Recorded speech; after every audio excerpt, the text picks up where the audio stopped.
ক্যামেরার সামনে দাঁড়িয়ে আছে এই মুহূর্তে একটি বোন, আমরা শুনবো তারই জীবনের গল্প। আসসালামু আলাইকুম আপু, কেমন আছেন? ওয়ালাইকুম আসসালাম ওয়া রাহমাতুল্লাহি ওয়া বারাকাতুহু। জি আলহামদুলিল্লাহ ভালো আছি। আপনি ভালো আছেন? আলহামদুলিল্লাহ ভালো আছি। আপনার নাম কি? আপনি কোথা থেকে এসেছেন? আমার নাম জহির ইসলাম। আমি সিরাজগঞ্জ থেকে এসেছি। আপনার নাম জেন ইসলাম, সিরাজগঞ্জ থেকে এসেছেন। আচ্ছা, আপনার বয়স কত?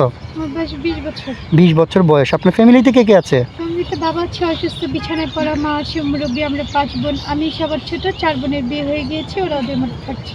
ও আচ্ছা আচ্ছা, ঠিক আছে আপু। আপনি পড়ালেখা করেছেন? আমি এবার ইন্টার পাস করেছি, আর্থিক অবস্থা খারাপের জন্য ভার্সিটিতে ভর্তি হতে পারিনি। আচ্ছা, তাহলে আপনার ফ্যামিলিতে অবস্থা খারাপ, তাহলে আপনার ফ্যামিলি থেকে আপনাকে বিয়ে দিতে চায়নি? হ্যাঁ, অনেকবার বিয়ের জন্য পাত্র এসেছিল, কিন্তু যেই আসে গ্রামের বাড়ি বুঝে নিত যৌতুক চাচ্ছে, যৌতুকের জন্য বাবা বিয়ে দিতে পারছে না। যৌতুকের জন্য বাবা বিয়ে দিতে পারছে না। আচ্ছা, এখন আপনি আমাদের ক্যামেরার সামনে আসছেন, যে আপনাকে যৌতুক ছাড়া বিয়ে করবে, আপনি বিয়ে বসবেন, তাই তো? আচ্ছা ঠিক আছে, আপনাকে যিনি যৌতুক ছাড়া বিয়ে করবেন ওনার বয়সটা কেমন হতে হবে? আসলে বয়স কোনো বিষয় না, মানুষের মন মানসিকতার চরিত্রই হচ্ছে আসলে। বয়স কোনো বিষয় না, মানুষের মন মানসিকতাটা হচ্ছে আসল। আচ্ছা ঠিক আছে, আমরা এই তো ভিডিও পাবলিক করার পরে অনেক ভাই আমাদেরকে নক করবে যে আমরা জেরিনকে বিয়ে করতে চাই। তাহলে অনেক মনে করেন অনেকে 40, 45, 50, 60 বছর হয়ে যায়, অনেক মানুষ আছে বিয়ে করতে চায়। আবার অনেক হয়েছে কি, মনে করেন স্ত্রী চলে যায়, মারা যায়, বাচ্চা হয় না, এরকম দ্বিতীয় বিয়ে করতে চায়। আমাদের কাছে বলে ওইরকম কোনো ভাই যদি আপনাকে বিয়ে করে বসবেন? জি। জি বলছেন, এখন পরবর্তীতে বলবেন না যে তোমার বয়স বেশি, আমি এত বয়সের ব্যক্তির কাছে বিয়ে বসছি, জি না, বলবো না। আগে বুঝি নাই এখন বুঝছি, তোমার সাথে সংসার করবো, এরকম কিছু বলবেন না তো? জি না। যা কিছু বলবেন বুঝে শুনে বলবেন, কারণ আমরা ভিডিও পাবলিক করার পরে যেহেতু অনেকে দায়িত্ব নিতে চাইবে, আমরা দায়িত্ব দিই, পরে বলে যে অনেক বয়স বেশি, এগুলো কোনো কমপ্লেন আমি শুনবো না, ঠিক আছে? জি ঠিক আছে। ঠিক আছে, তাহলে কিন্তু আমরা আইনগত ব্যবস্থা নেব। জি।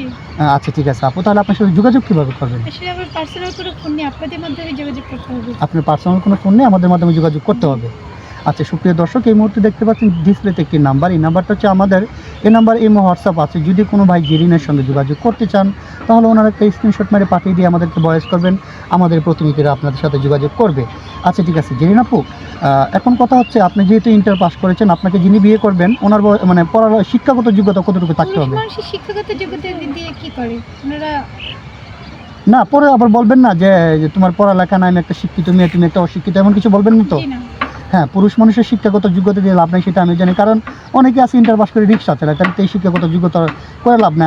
আমি আবার যারা শিক্ষিত তাদেরকে আমি ইগনোর করছি না, মানে অনেক ভাই আছে কিন্তু যে ভাই অনেক শিক্ষিত মানুষ রিক্সা চালাচ্ছে অথবা ক্ষেতকর্মে কাজ করে, কিন্তু পুরুষ মানুষের কাজটা হচ্ছে সবচেয়ে বড় প্রাধান্য। জি। আচ্ছা ঠিক আছে আপু, তাহলে আমরা তো অনেক ভাই যখন আপনার সাথে যোগাযোগ করতে চাবে আমাদের নাম্বারে যোগাযোগ করবে, আপনার তো ব্যক্তিগত কোনো ফোন নাই না? জি না।